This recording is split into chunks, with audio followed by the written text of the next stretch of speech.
So in this day and age of 2025, sim racing is ever evolving and is without doubt becoming more and more realistic. And that's why more and more real life racing drivers are using the sim as a non-negotiable training tool. Everyone's doing it. It's without doubt one of the coolest hobbies you can have, simply because it's so close to the real life equivalent. However, there is one element of sim racing that isn't that realistic, and I'd say that is braking. I've always said it's one of sim racing's weaknesses. And in this video, we're going to touch on why that is in more detail. And yeah, why is braking in sim racing unrealistic? Let's get into it.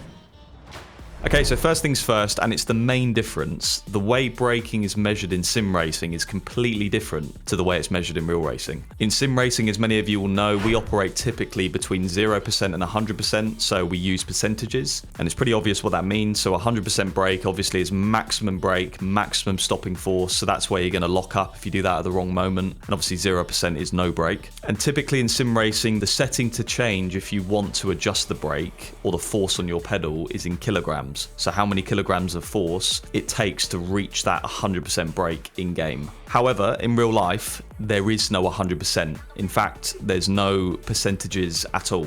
It's all measured in pressure. More specifically, it's measured in bar. Basically, it's the amount of pressure that's going through the system. In real life, they don't measure the amount of force your foot is putting through the pedal. It's a different measurement altogether. So typically in GT3, from my experience, it varies from car to car and driver to driver, but usually the range of pressure in a heavy braking zone would range from, say, 80 bar all the way up to, I think I've seen as high as 160 bar at times, which is probably too high, but I have seen that. In theory, if my leg was strong enough, I could put 200 bar into the system, 300 bar even. You know, that figure would just keep going, as there is no limit. So I'm sure at some point, obviously, parts in the system would fail as they're not designed to have that sort of pressure put through it. But just to drill home the fact, there is no 100%, so it would in theory just keep going.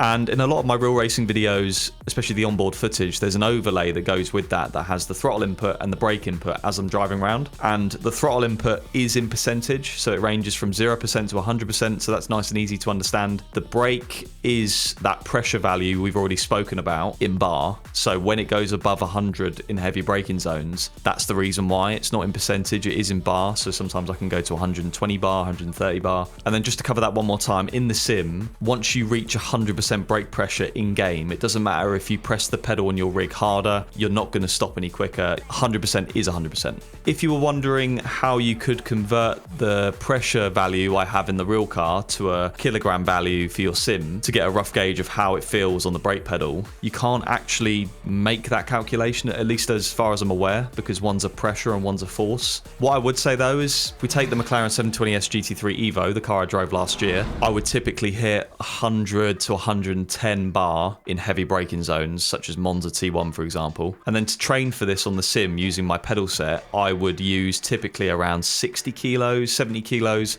To me, that felt about the same. Of course, the other variable here is that in the real car, you've got G-forces throwing you forward under braking, which naturally makes it easier to hit 100 bar, 110 bar, because you've got all that extra weight acting on the pedal. And yeah, so that's why it's only 60, 70 kilos on the sim, is because I don't have that G-force to help me achieve such a force. And so yeah, a little sneak peek for all of you. I now have SimiCube active pedals on my sim, which I'm looking forward to showing you more about in the future. And yeah, I'm absolutely buzzing about those. My profiles will be released in the near future. So basically you can run your throttle and brake exactly how I would have them in the McLaren, the BMW, and any other race cars I've driven. I'll make a profile for so you guys can run that. I have a different pedal profile for iRacing, a different one for Le Mans Ultimate, different one for ACC, etc. You can have all those, you can run all those very, very soon. But more about the pedals and SimiCube in future videos. Just wanted to get that in there.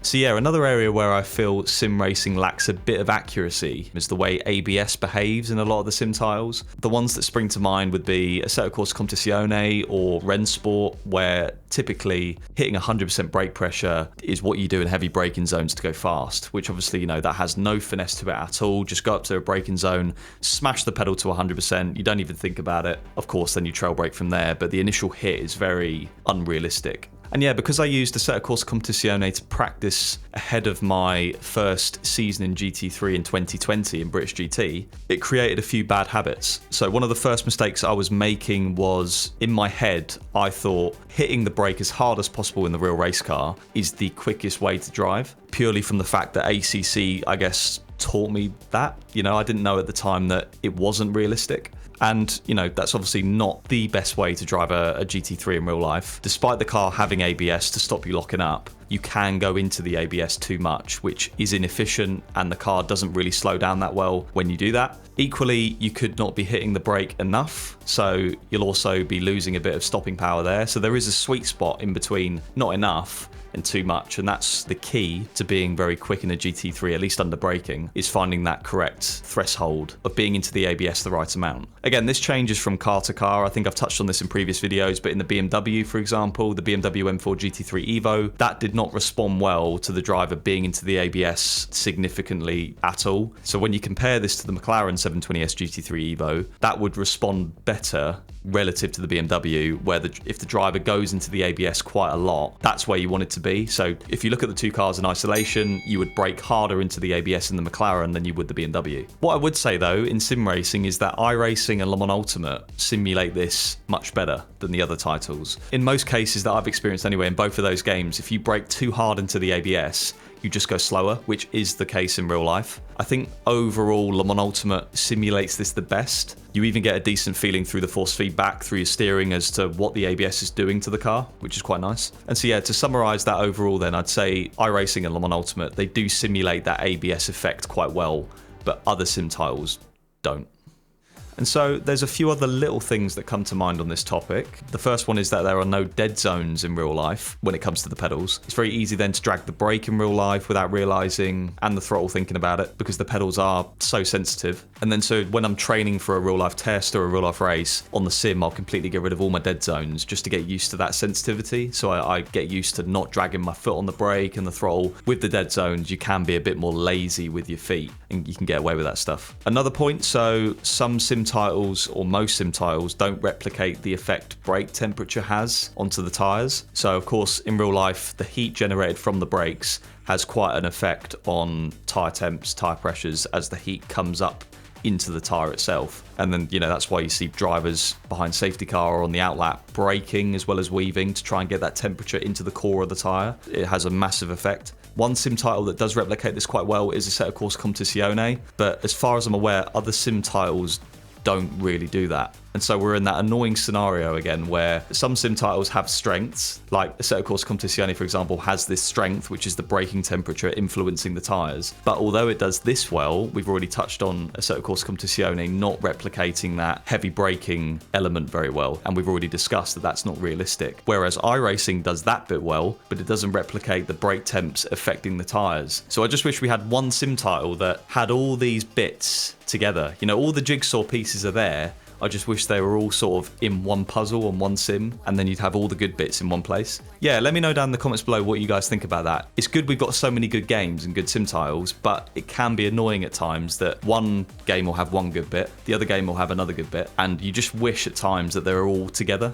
So then, what can be done to solve it? Well, let's be clear, I don't think it has anything to do with the sim racing hardware manufacturers themselves. I mean, if you look at the pinnacle of sim racing pedals at the minute, the SimiCube Active pedal, the adjustability you have means you can basically emulate any race car pedal down to a T, if we're being honest. This video is more highlighting the limitations the sim racing titles themselves have when it comes to replicating braking. And I think the main thing that we've touched on that makes them unrealistic when it comes to braking is that first point where they're measuring the brake input in percentage rather than pressure. Honestly though, I'm not sure what can be done about this, and it's probably why it's not been done already. Given, you know, if you take everything into account within sim racing, you know, someone might be using a load cell pedal, someone else might not be using a load cell pedal. The other thing as well is you can't expect Joe Bloggs to come into his room after work, hop on the sim, and then start mashing the pedal to 100 bar in heavy braking zones, you know, when he's on a desk and gaming chair setup. So there's all these variables at play, so I'm not sure what the answer is, and maybe there isn't one,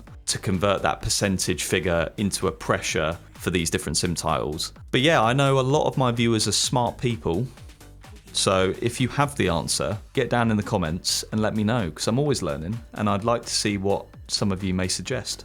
And yes, it's not all bad. I mean, I know in this video we've grilled sim racing really hard on why the braking's not realistic, but the sim still allows us to learn a lot of valuable information on how braking works, and a lot of that stuff does translate into the real car. Stuff such as the general braking technique behind the wheel of a racing car, brake shapes, trail braking, cadence braking if you're about to lock up, out braking someone for an overtake, feeling how the car behaves on a lower ABS setting or a lower brake bias setting. The list goes on, you know, there's so many things to do with the braking that you can learn on the sim, that all that stuff translates into a real car 100%. But as is the case with making content in this day and age of 2025, you know, we just fixate on the bad stuff because it's much more interesting for most people watching, isn't it? So, yeah.